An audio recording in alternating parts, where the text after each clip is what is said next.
रोटी भरल्याशिवाय सांगायचं नसतं कुणाला. चोरोटी म्हणजे? म्हणजे चोरून भरायची ओटी.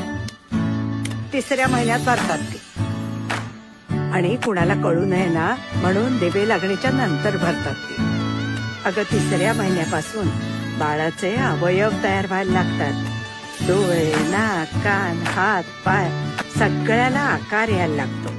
बाळ स्थिरावतं म्हणून मग 3 महिने होईपर्यंत कुणालाच सांगायचं नाही. हो, आणि एकदा की चोरोटी भरली की सगळ्यांना सांगायला मोकळे आपण. नवखीचा हुल इवल पाऊल, नवखीचा हुल इवल